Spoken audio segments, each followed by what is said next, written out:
So, welcome everybody at Budapest Lectures, which carries a great significance at Matthias Corvinus Collegium. We at these events invite great researchers, philosophers, and other academic members around the world, around the globe.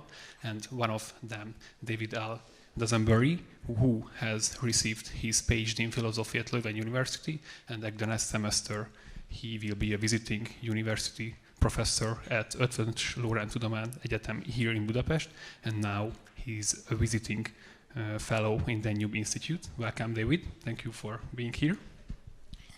Thank you. And now we can start our discussion with the first question.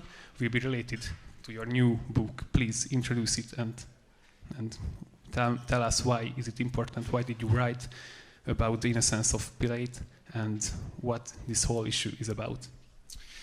Well, I'll keep my reply brief, and you can feel free to probe further if you like. But yes, so earlier this year, a book appeared both in London and in New York titled The Innocence of Pontius Pilate. And in the book, I try to do two things. I try to reconstruct for the first time two different traditions in Christian thought, namely the idea that Pilate is innocent of the death of Jesus, and we can discuss why this was held forth. And conversely, the idea which was primarily, most forcefully articulated by St. Augustine, that Pontius Pilate sentenced Jesus to death, that the Romans carried out the crucifixion, and thus that he is guilty for the death of Jesus. So the first thing I tried to do was to lay out these two dueling traditions. And then the second thing I tried to do was to explore ways in which, beginning in the late Middle Ages and running all the way up to Jean-Jacques Rousseau, through very well-known figures like Thomas Hobbes and Hugo Grotius, who I'm sure you will know of, that the interpretation of the Roman trial of Jesus as a trial, so in legal terms, seems to have influenced the rise of certain very important concepts in modern legal philosophy and, let's say, legal culture, one of which is religious toleration. And more fundamentally, I make the argument that Augustine's particular interpretation of the trial of Jesus influences the way he thinks about what he calls the secular. And I point out the fact that these terms, the secular, secularity, secularization, are they're not only uniquely Christian terms, but they're uniquely Latin terms. It's only in Western Europe, it's only in Western Christendom that this particular set of concepts emerges. And I try to show, in a provisional way, that the question of Pilate's innocence figures in this very, very long history. And how can we put in the question of why is it the 21st century? Why do we track the time in this way as we do it now, today? How is it correlate with your book? And what is the answer for that? Who decided, how, when? Which is the origin of this question? So these are, if I may, these are two different questions. And the second one is quite a big question, which we can discuss at some length. The way in which this question figured in my book can be more simply stated. So I've already indicated that St. Augustine is really a pivotal figure in the history that I lay out.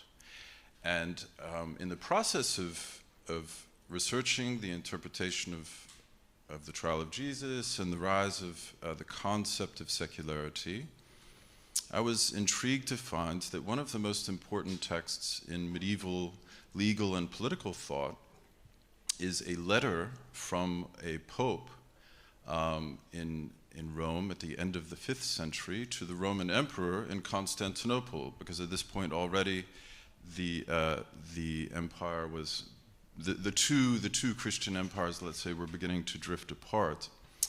And what's even more interesting is that this particular pope, like St. Augustine, was African. His name is Gelasius I. And so I begin to develop in this book as well the argument that the strong distinction between, roughly speaking, church and state is something that comes into Europe by way of North Africa. Okay, so there's a chapter on this very, very interesting and influential pope named Gelasius. It's really in introducing this figure, Gelasius, whom I suspect no one here has heard of, that I began looking at someone else that I suspect no one here has heard of, namely a monk, not a bishop, a monk from modern-day Romania, I guess conceivably Transylvania. We don't know. But his name is Dionysius Exiguus, which is a term he gave himself apparently to mean the little, so Dionysius the Little. But this humble monk who calls himself the Little is the one who is initially responsible for working out through a set of very complicated calculations how to date his own life by means of the life and death of Jesus Christ. So it's actually, in a way that we can discuss further, it's due to this, this monk from the Black Sea region who was called to Rome by Gelasius that we now consider ourselves to be living in the 21st century. So although all of, for instance, and we can, again, we'll discuss this more, all of Dionysius's contemporaries, those with whom he was dealing, were Christians, right? And they were Latin Christians. But they did not, they did not measure their own distance from Christ in the way that he did. And in fact, at the time he was writing, it was most common for Christians, as Jews now do, for Christians to measure centuries from the beginning of the world. Anno Mundi was then the dominant frame of reference. And was he correct? So, did Jesus born 2021 years ago? Well, so he was as correct as we can be. So, I mean, this is a very complicated question. I read an interesting comment in preparing for our conversation this evening. A scholar of these matters, whose book I recommend to all of you, he points out the fact that the letters of the Apostle Paul are not dated, which would have been the customary thing to do. But Paul, for whatever reason, in the very first generation after the death and resurrection, Paul is uninterested in fixing his letters in time.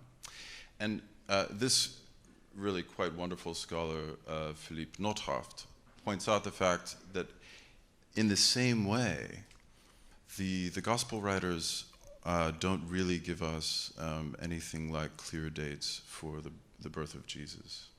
So to this day, we do not know exactly when Jesus was born. And we neither know that by way of the Gospels, nor do we know that by way of scientific reconstruction. But Dionysius was close. Now, and so when we read the Bible, we can see that Jesus said, we shall give to the Caesar what is the Caesar's, and to God what is God's. And I can find this teaching in the fact that the Bible was happy to track the time in the Romanian way. Wasn't it controversial in that time, or how could they jump on this barrier and decide that from this point, we track the time in a new way, a Christian way? No, this is a very nice observation. That in the Gospels, when the Gospel writers choose to tell us exactly when something is occurring, they use the Roman forms of reference. So who was the emperor, who was the prefect, and so on and so forth. Now, the reason this is interesting is, among other things, the fact that this was not the calendar that Jesus himself would have primarily used. So we read in the Gospels that Jesus knows, for instance, that Passover is about to occur in Jerusalem. We read in the Gospel of John that Jesus celebrated Hanukkah, which was just celebrated a couple of weeks ago. So for Jesus and for his circle of 12, the primary calendar would not have been that of the Roman state, would not have been that of Caesar. It would have been that of the temple in Jerusalem. So this in and of itself, I think, is interesting and worth bearing in mind. The Christians developed a tradition sometime shortly before the Christianization of the empire began with Constantine the Great. There was a ferocious persecution of Christians throughout the Roman Empire, which is known simply as the Great Persecution. And the emperor who sort of led this was Diocletian. If you want, we can also talk about who was in fact the first Christian emperor, because I learned something very interesting about this in researching my book. But I'll just say now that Christians began in the late 3rd century by measuring time from what they called the era of the martyrs. And so the ferocious persecution of the church itself served as sort of a reference point for a number of centuries, in conjunction with Roman forms of keeping time. And I've already referred to the fact that Christians often located themselves in time with reference to the creation of the world, as they calculated it based on different versions of the Bible. So we have the Greek version, the Septuagint, the Latin version, the Vulgate, and in different ways these lend different sort of temporal horizons. But shall I stop there? I mean, I could say more about the history as it progresses. Yes, I just have a quick question. So if I understood well, that they decided to tracking the time in this way at the end of the 3rd century, the church. They began at the end of the 3rd century to track it from the persecution of Diocletian. I see. It's actually much, much later that in the West specifically, roughly speaking, it's from the time of Charlemagne that Europe really adopts the Anno Domini frame of reference that we now use. And I could say more about that, but that's the short answer. And how was the change? So when the church accepted this method, how much time did it cost or did it need until the king, the emperor, the kingdoms, the other powers around the West in Europe started to use the same method as well? So did the church has enough power to make it happen, or did they have to wait? And there were two parallel ways to tracking time. Well, and this is what's interesting, is that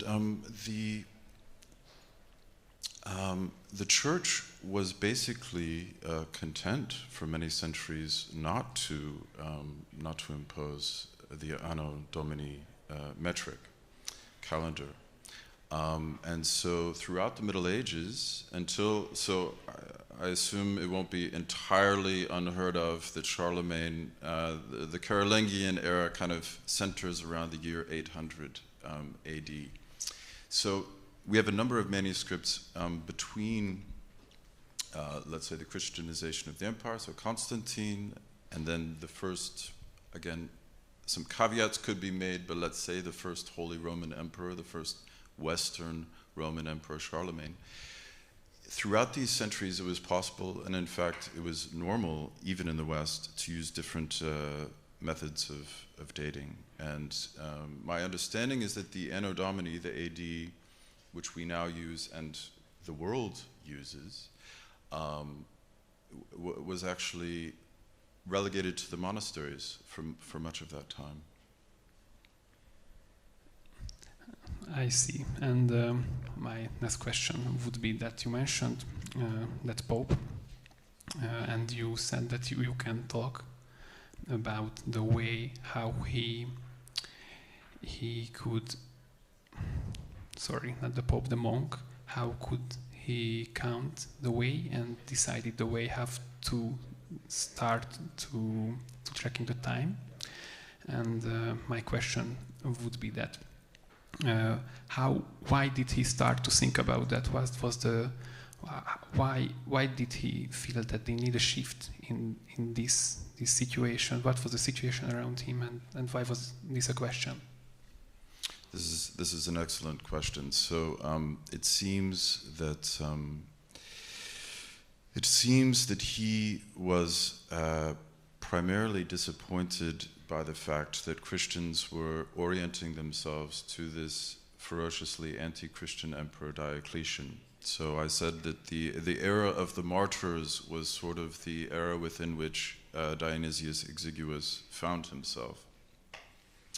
Christians were orienting themselves, this is in the 6th century, with reference to the persecution of Christians at the end of the 3rd century. And I suppose we could say that he wanted a more redemptive, a more uplifting, a more edifying sort of temporal horizon. And the incarnation of God, which is the ultimate concept we're dealing with here. In fact, the year of incarnation is one way of describing what we now call Anno Domini. I think, I mean, I could elaborate, but I don't think it needs a great deal of elaboration to say that the idea of the incarnation was one which Dionysius found to be redemptive and important. And how strict they were. So they decided as when will we celebration Easter in 2050, or how strict the calendar of them were. In the days of Dionysius? Or? Yes, and after in the centuries. So when the church adopted it and started to track the time in the way, so what's the difference? Was there any difference between Dionysius and the church later on?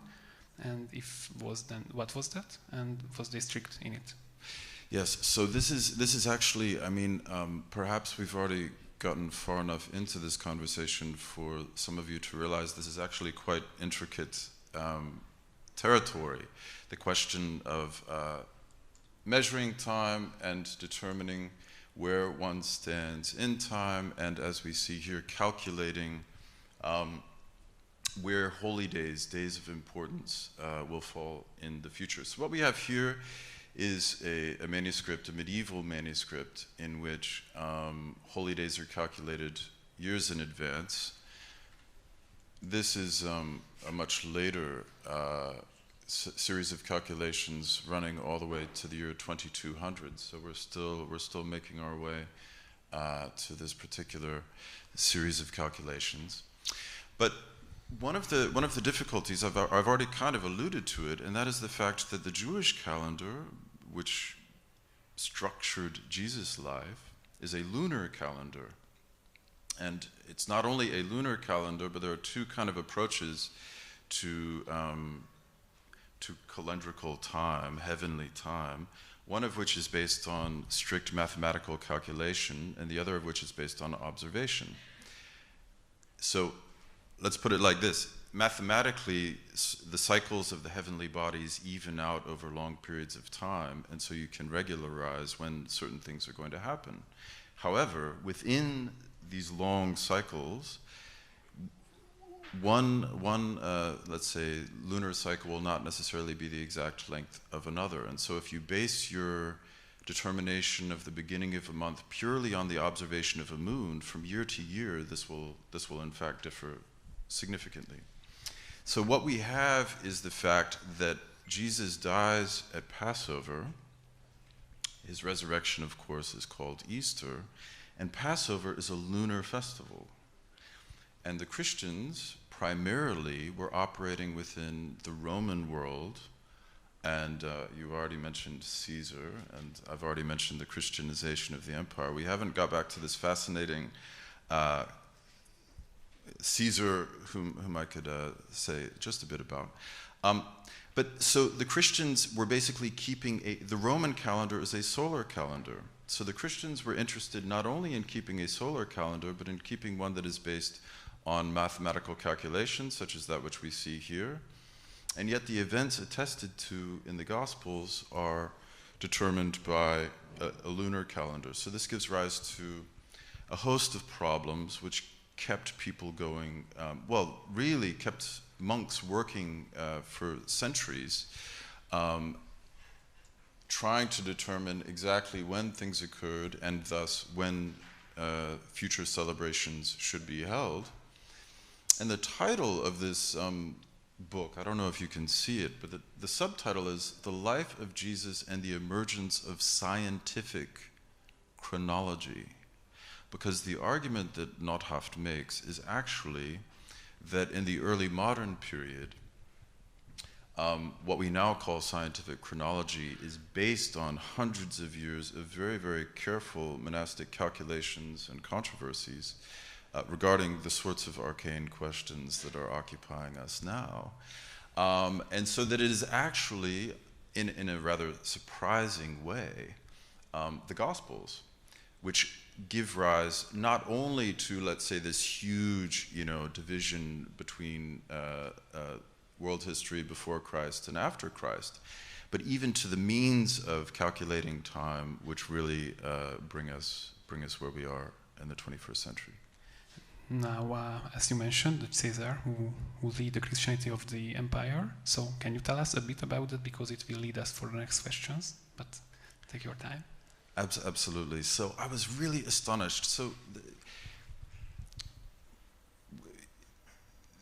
one must never forget. I am always reminded how little I know. And no matter how much you read, there's so much in even the finest books.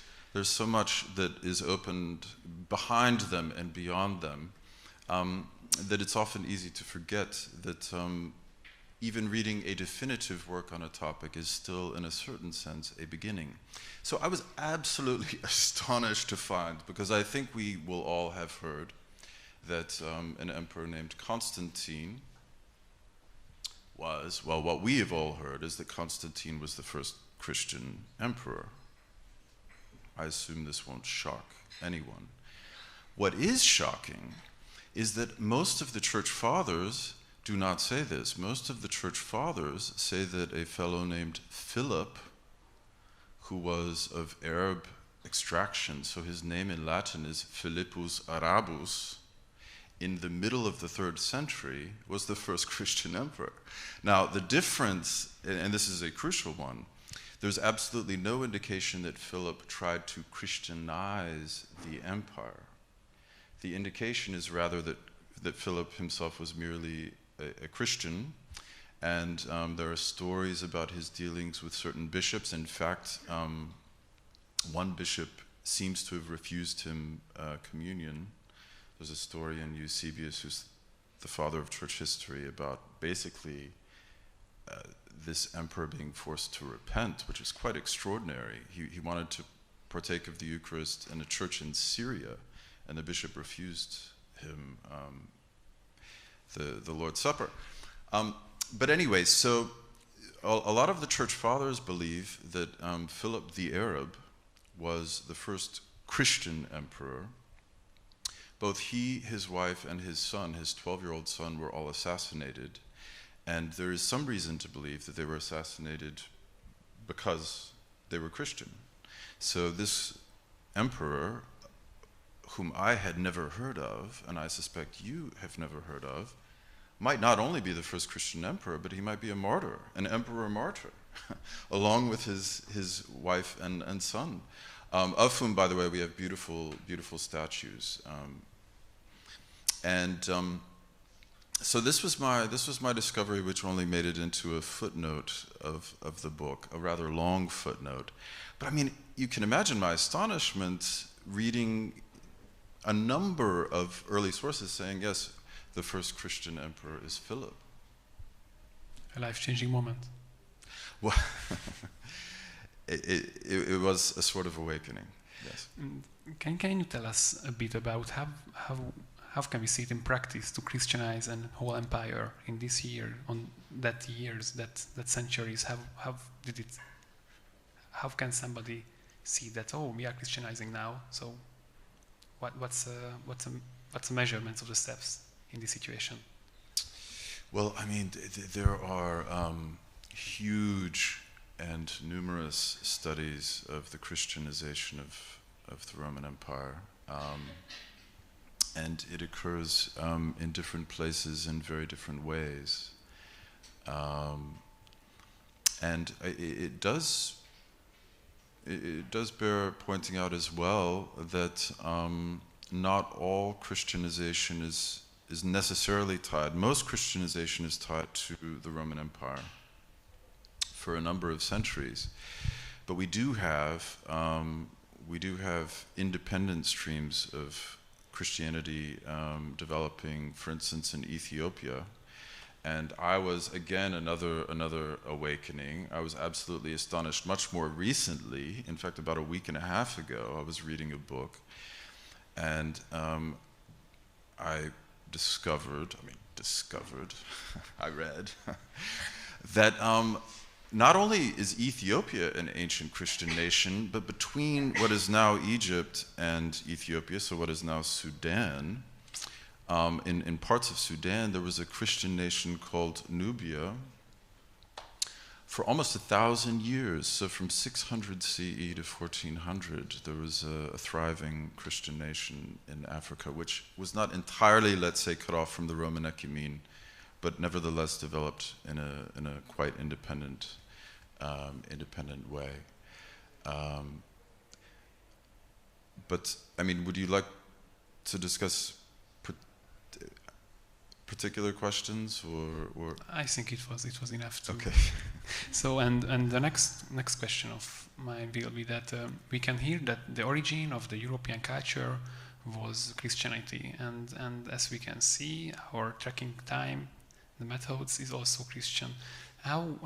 Which was first, the tracking time of the common or the common culture in Europe? How did the Christianity had its ways to be the common base between the countries? Because as you mentioned, it was totally normal to track the time in different ways before Christianity. How did it change? Which was the first, the culture or the time methods? Well, I think it's fair to say that Christianity absolutely both took over a huge amount from the ancient structures of time and absolutely revolutionized the perception and the experience of time. So first, the continuity.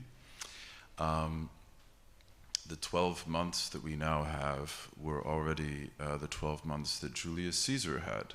And the 365 and a quarter days in our solar year are basically those that were in place in Rome before the birth of Jesus. So the middle of the 1st century BC is when the Romans sort of formalized the solar calendar, which roughly we still have.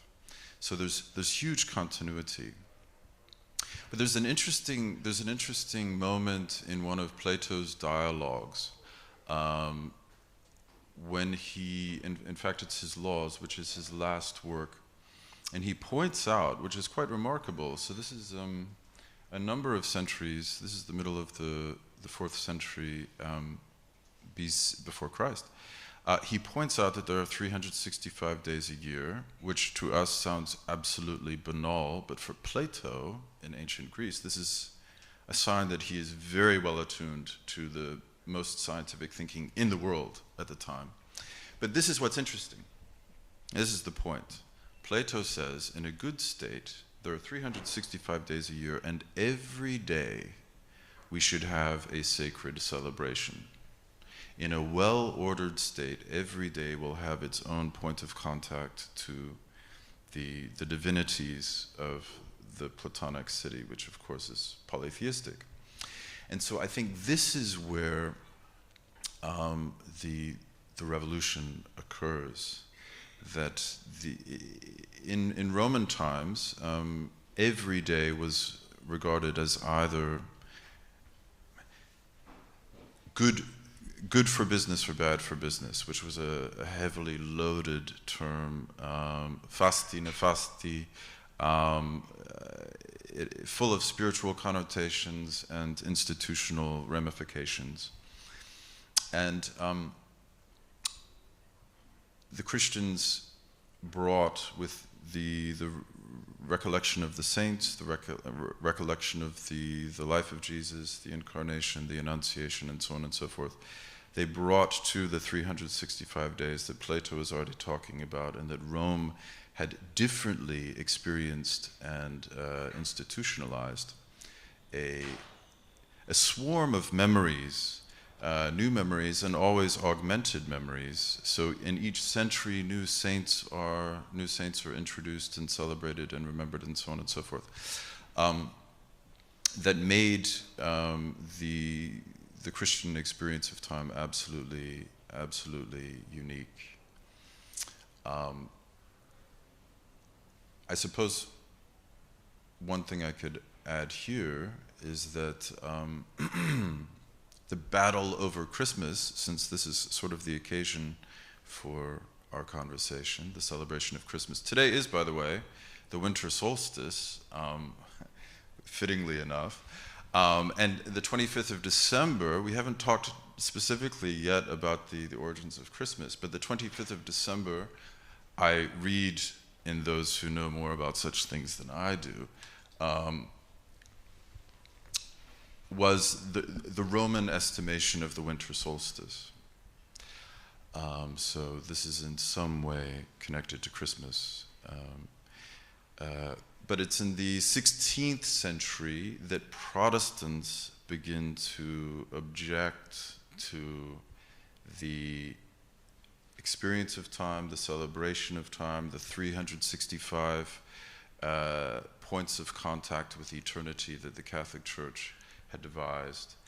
And in some ways, one could argue that the sort of struggles over holidays in 21st century Europe are really traceable back to the period of the Reformation.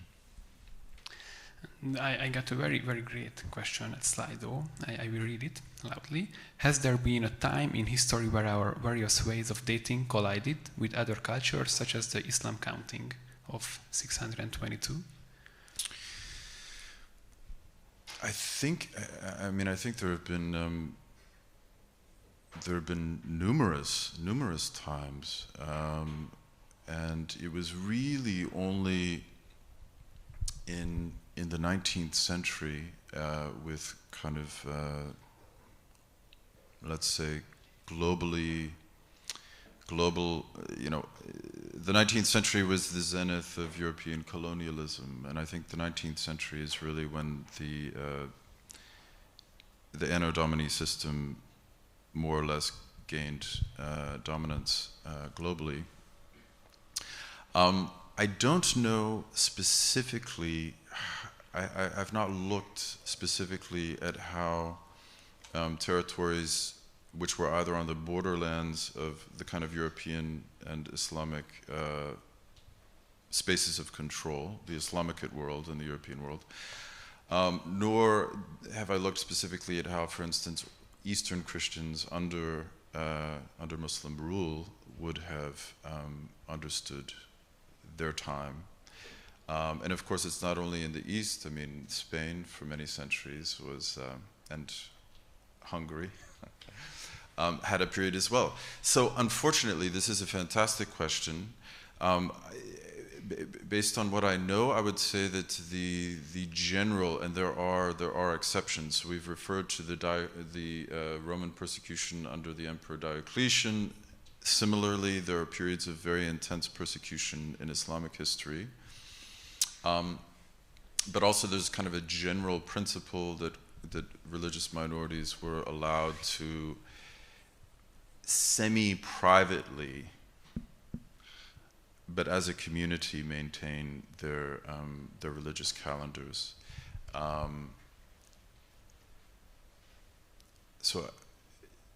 But I know of no events which illuminate a broader phenomenon of sort of the clash of systems. And you mentioned the origin of Christmas. How did it came? It was that so that time every cultures have something to celebrate. So it's a very, very interesting shift in the cultures, between the cultures. So what is the origin of Christmas? So the unfortunate answer is that it is complicated, and what's more, we don't entirely know. So there are two different theories, one of which we've probably all heard, and that is that the pagans, so-called the pagans, celebrated a festival of the unconquered sun, Sol Invictus, on the 25th of December, and that the Christians sort of took over this pagan celebration. I discovered in preparing for this evening that this idea only appeared in the very late 19th century. The evidentiary basis of this view is quite minimal, and so it's an extremely common assertion, but it's not very well founded. The other theory, which is being advocated especially by this guy, Philip Nordhoft, is that Christians, for their own reasons, some of which we've kind of already discussed with Dionysius the Little and so on and so forth, Christians, out of their own concern with understanding when sacred events occurred, and thus when sacred events should be celebrated in the future, began to give particular significance to the 25th of December. So I can say just a couple of words about this theory, which is called the calculation theory. The basic idea seems to be that Jesus was thought by some to have been conceived on the 25th of March, which again has significance in terms of the spring equinox, the vernal equinox. And so it is at a point of perfect balance between light and dark that Jesus was held to have been conceived. If one measures, and already in antiquity, 9 months was regarded as the perfect period of gestation for a human. So 9 months after the 25th of March is the winter solstice, the 25th of December, which is the darkest point in the year, the point of the year in which we most need the appearance of the light. So at least one sort of theory is that these two dates had an intrinsic theological meaning, and as I've tried to indicate, the 9 months which separate them, which have an astronomical significance, also have a gestational significance. And that it was sort of this layering of different meanings which led certain Christians to point to these two dates as the dates on which Jesus had been conceived and had been born. There's a further layer, which is that some held that Jesus died on the 25th of March. And so there's, depending on, again, the Passover dating is a massive controversy in Christian circles, going back very many centuries. And to some extent still ongoing. I could explain why, but Orthodox Christians and Catholic and Protestant Christians celebrate Easter, as I'm sure we all know, on different days, which actually doesn't have to do so much with Christian calendars as it has to do with which Roman calendar you adopt. But yeah, so if the last layer of meaning I'm suggesting is that there was a sort of, well, not only a symbolic, but a calendrical perfection if you believed that Jesus died on the 25th of March and was conceived on the 25th of March, which at the same time gives you a birthday of the 25th of December.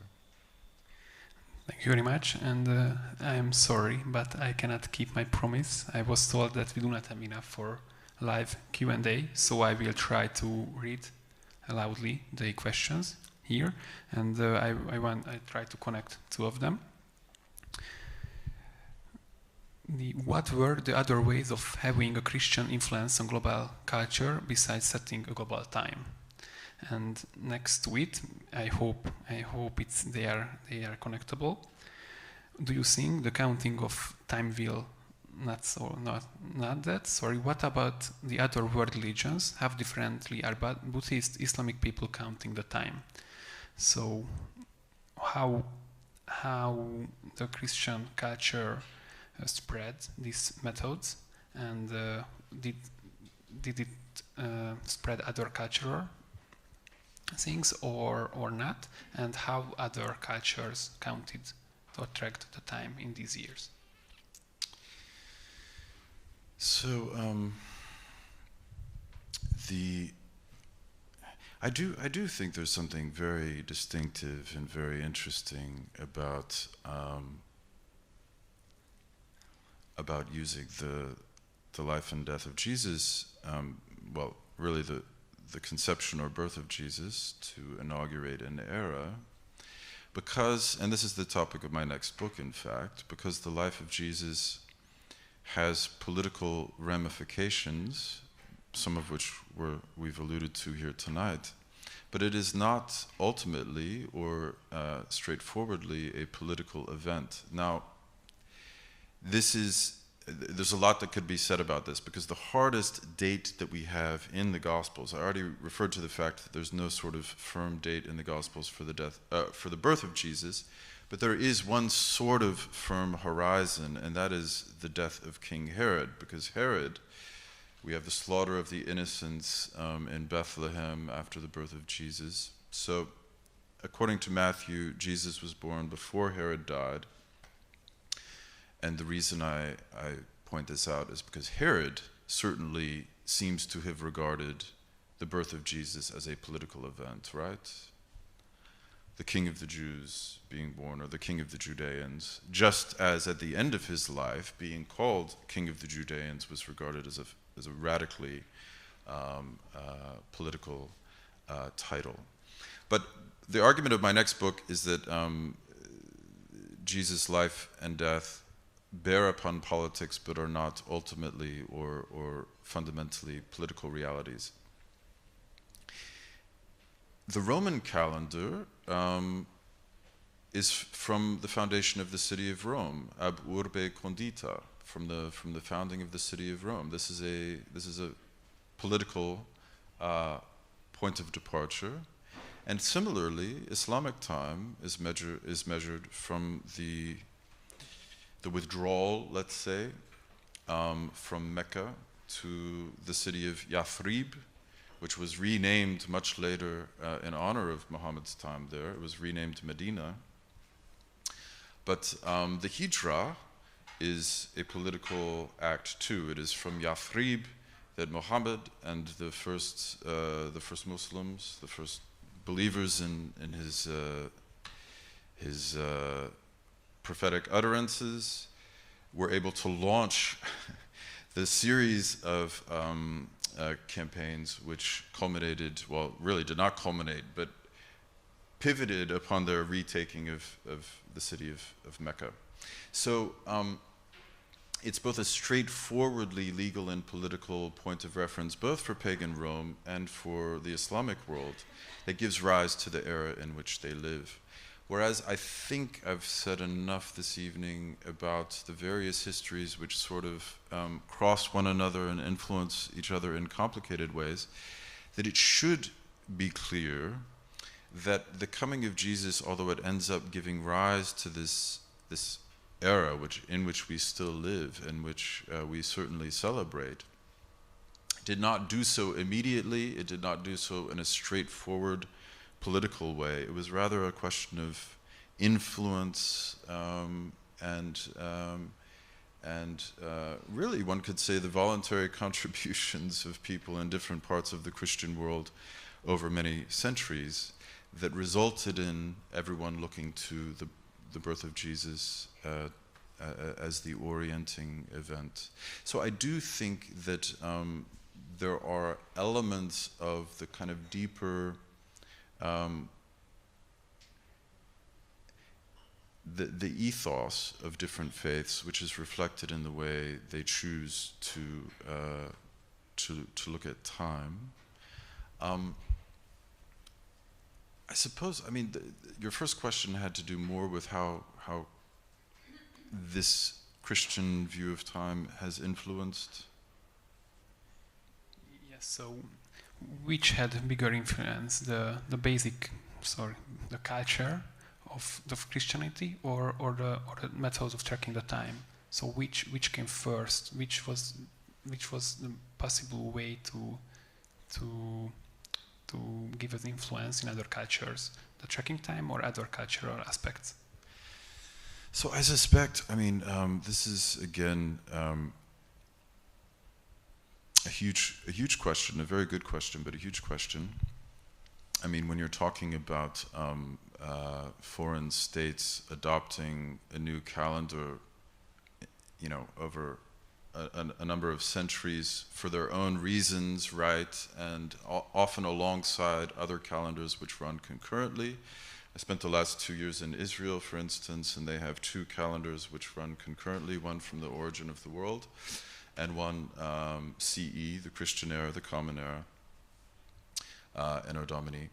I suppose I would say 2 things. I suspect that it was primarily for commercial reasons more than anything that states like China adopted what they originally called simply the Western system of time. I believe that China has since taken to calling it the common system of time because they participate in it. But nevertheless, I think originally it was probably business concerns, the imperatives of commerce that led most either colonized states or states within spheres of Western influence to adopt the Christian era. However, I would stress that Christmas is celebrated throughout the world by faithful and those who are not Christians, in fact. I mean, Christianity is a fabulously popular celebration, even among those who have no religious attachment to the day. But I suppose I would say, even though it is so popular, and even though perhaps there are sort of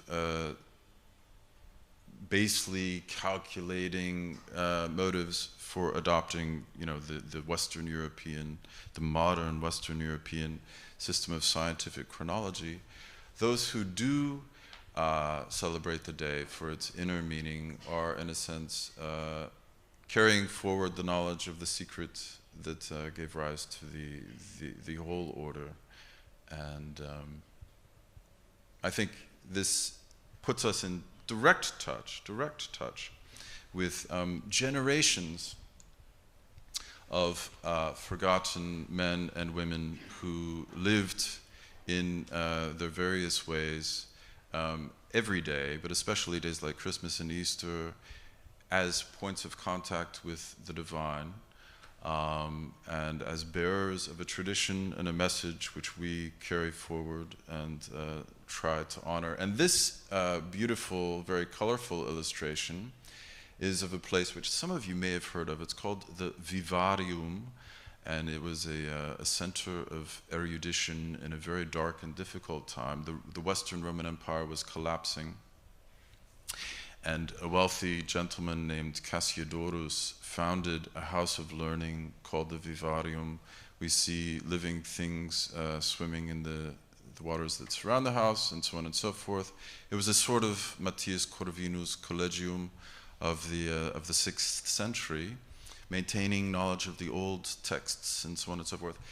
And it's this house where, for the first time, Dionysius' idea of measuring time Anno Domini was put into effect. So like those in the Vivarium in the 6th century, we are trying to make sure that the secret of the time is is kept alive and carried forward. And now let's take a look to the future. In the last 30, 50, 20, 10, 5 years, the global values are fastly changing, and as I can see, as a conservative Christian, the church cannot keep the speed of it, and the unquestioned dominance of Christian culture has been questioned in the last decades. What do you think in the future? How will it change? Do we even keep our tracking methods of the time, or will the world divide in this question, or there will be a new issue, a new big step in the humanity? For example, we go to the Mars and then we adopt a totally new year one. What will be the future of the Christian culture's dominance? I mean, as I'm sure we can all agree, the very short answer, which is an important one, is we don't know. And I do think that as Christians, we affirm that there is freedom. Humans have freedom, and thus history is not ultimately predictable. We are not determinists. So there is a theological dimension to our uncertainty, is what I'm saying. I mean, I also think really extraordinary. I mean, I was speaking to someone in Warsaw over the last couple of days. This is a very intelligent guy, China watcher, speaks the language. From what I know, not especially devout himself, so I don't see why he would be predisposed to hold this position. But he was talking about the possibility of a Christian China in the 21st century. Now, something like this, and of course we were talking about the Christianization of the Roman Empire, which would have been wildly an absurd concept sometime in the 2nd century and became a reality in the early 4th. So there are all sorts of variables which could really alter everyone's calculations in remarkable ways. In Europe, I think I trust you'll agree that in Europe, those who wish to preserve knowledge of the deep and ineradicable Christian roots of the culture we have inherited are in a minority, and I think it behooves us to live and intellectually to fight as such, as those who wish to preserve something which is no longer dominant, to use your word. I suppose I don't know if this will well, you did mention Mars, so perhaps this is coming back directly at your question, but I suppose I do think that in addition to the accelerated cultural change which is related to geopolitical realities and, you know, much more directly to decisions taken by European countries in the European bloc, which sort of undermine or make impossible the perpetuation of historic European culture on historic European soil. In addition to all of these things, I do think that technology and the kind of the mechanization of time and the experience of time might be the single most dangerous reality we're facing, because the celebration of Christmas is a fundamental affirmation that the meaning of time is both human and divine. This is what time is about, right? The incarnation is where the divine and the human meet. And so the celebration of this is a strong affirmation that this is the meaning of human history. And I do think that there is a different logic at work in technological civilization which sees meaning fundamentally elsewhere. In some ways, one might even argue that it's even further from where we are as Christian Europeans than the Islamic point of departure in Mecca and Medina, or the Roman point of departure with the foundation of the city of Rome. in the future, what do you think? Which has bigger chance to adopt in the whole world a new way, or has a divided tracking time methods? For example, Islamic world. Why wouldn't they use their own method of calculating the time, which has a bigger chance in the future? Could you restate? So, what has a bigger chance? What do you think? What is more dangerous? It's not a good word for dangerous, but the way, but why the Western culture is changing, and the agreement of basic values or methods as we do it now will be questioned. For example, is this the year of 2021, or should we calculate it from the European Unions, or should we find a new point of zero or year one? Does it have a bigger chance, or that the Islamic world will see that they are powerful enough, they have enough members in their churches, they would be able to find year one again, or start to count the years from Muhammad at 622, which has a bigger chance, or does any of them has any chance in the future? As moreover, that we don't know, of course, but what do you as an individual think about that? I mean, there's been quite a lot of talk in the United States, which is importantly different from Europe in a number of ways, but there's been quite a lot of talk in the United States about a year zero mentality. There is actually an image here of Friedrich Nietzsche. This was drawn after his mental collapse, but it was in the last year of Nietzsche's sanity, and in one of his last works, in fact, that he declared year zero, which would have been 1888 by the Christian reckoning, and we still call 1888. And this, by the way, this is an image I quite like of Christ in the sun, and of course December is a celebration of the light of the sun. Christ is the sun. This is an illustration from the same year that Nietzsche declared the end of the Christian era, 1888. Personally, I would say the main threat is this sort of revolutionary renunciation of the Christian heritage by Europeans themselves. The French Revolution declared a year one, which is known as the revolutionary calendar. It only lasted for a dozen years. And I don't know what the odds are, again, because as I just said, I think the commercial efficacy of the calendar, which led many nations to adopt it, is going to lead many, even anti-Christian Europeans to want to maintain the form of the calendar. But I think there is increasing resistance to even the most minimal celebrations within the old Christian calendar, which point to the light of the world in Christian faith. So I think it will become harder and harder for Christians to, even in kind of modest ways, punctuate the year by references to the source of the year. Thank you very much. And this was the end of the discussion. I am very grateful for David and for you to have you here.